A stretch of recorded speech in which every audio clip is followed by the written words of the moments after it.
Land, soil, water, natural vegetation and wildlife resources is our topic that we are going to cover today, and we will cover the topic one by one. So today our topic will be land, and later on in the next video we will cover soil, and then we will proceed with the water, natural vegetation and wildlife resources. Moreover, the topic has been covered in question answer form, so it will easy for you also, so while just writing the answer questions also or preparing for your exams also. So let us start with the land. Land is among the most important natural resources. So it is one of the important natural resources. It covers only about 30% of the total area of the Earth's surface. Since we know that 70% of the area of the Earth's surface is covered with water and 30% is covered with land. Even though 30% area is covered with the land, not all parts of the small percentage are not habitable. It means these are not good enough to live. 30% land area is there, only few areas are good for living. Okay. Next, we will see that why population is unevenly distributed around the world. So,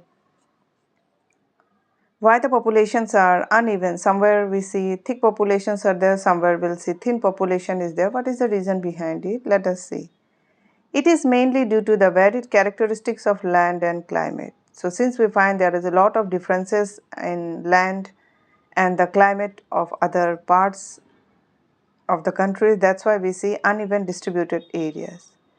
So if you talk about the rugged topography, that is very land that is uneven and rocky, where steep slopes are there, then mountains are there, low-lying areas susceptible, they are likely to be waterlogging, then desert area and thick forest areas are there.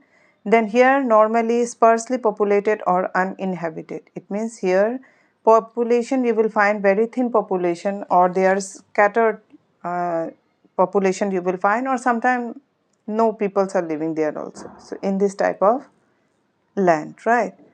Plains and river valleys offer suitable land for agriculture. Since plain and rivers are close and there they offer a suitable land for agriculture, these are densely populated areas of the world. So if these areas are there, then here we will find a thick population.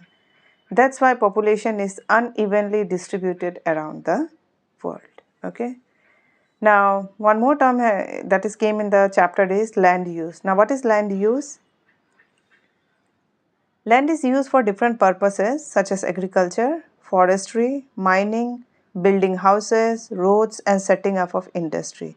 These commonly termed as land use. So, the land that is used for different purposes is known as termed as land use. Okay. Next. What are the factors that determine the use of land? Now, few factors are there that just determine that how the land should be used. Let us see.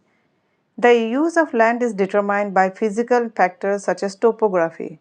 Now, topography means physical characteristics of an area of a land, especially the position of rivers, then the mountains, etc. Okay, that is topography. Then soil, climate, minerals and availability of water.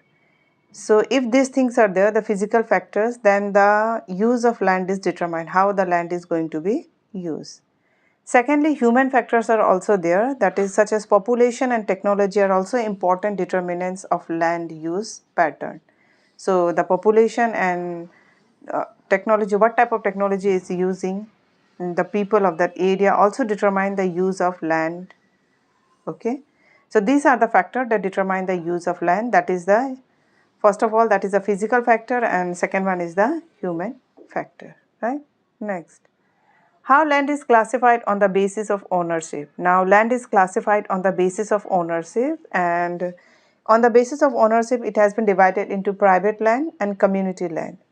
So, private land is owned by individual and community land is owned by the community for common uses, like the collection of the fodder, that is given, the food that is given to farm animals, isn't it? Then the fruits, nuts or the medicinal herbs. So these community lands are also called common property resources. It means two type of lands are there. One is private land that is owned by a single individual, and a community land where that group of people are just taking care of that land. Okay. So in this way the land is classified on the basis of ownership. Next is what is meant by land degradation. So land degradation refer to the decline in the quality and productivity of the land. So if there we see declination in the quality and the productivity of land, then that is land degradation. Now, how this land is degraded? Due to human activities like deforestation, that is the cutting of trees, overgrazing. Now overgrazing means allowing animal to eat the grass on an area of a land for too long, and as a result what happened, the grass disappear completely or land can no longer be used. Okay, then mining, just taking out the minerals, and improper agriculture practices. Now, what are the few improper agriculture practices? Like growing only one crop repeatedly. Okay, in this way also the nutrients of this one land just degraded. And then secondly, tilling the soil too frequently and overuse of pesticides and fertilizers. So these are some unscientific and improper agricultural practice. So due to this also land used to degrade it. It means the quality and the productivity of land begin to decline, right? Next. What are the major threats to the environment?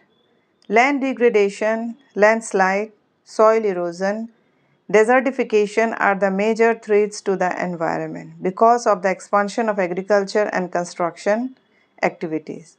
So due to the expansion of the agriculture and construction activity, what happened? We are treating the environment also, and as a result we see land degradations are there, that is the quality and the productivity of land is reducing, landslides are there, then soil erosion is there, and desertification is also there. Okay, the areas are converted into desert also. So these are the major threats to the environment. Next is, what is the significance of land as a resource? So land is a vital natural resources because it provides space for human settlement, isn't it? So if people are living here, so it provides a space for human settlement. It supports agriculture, industries, forest and wildlife. Apart from it, it also supports agriculture, industries, forest and wildlife. Then it is essential for economic development also. That's why the land is just important as a resource, right? And finally, why the present rate of degradation of land must be checked. Growing population and their ever-growing demand has led to a large-scale destruction of forest cover and arable land. Arable means land that is suitable for growing crops. So due to ever-growing population, what happened? This area has been reducing and has created a fear of losing these natural resources. Therefore, the present rate of degradation of land must be checked. Okay. So that's why the present rate of degradation of land must be checked. Okay. So this is the topic land. So here I have covered all the important points and the whole land topic has been covered. So we will meet with the next video, and there we are going to cover the soil. Okay. So this much for this video.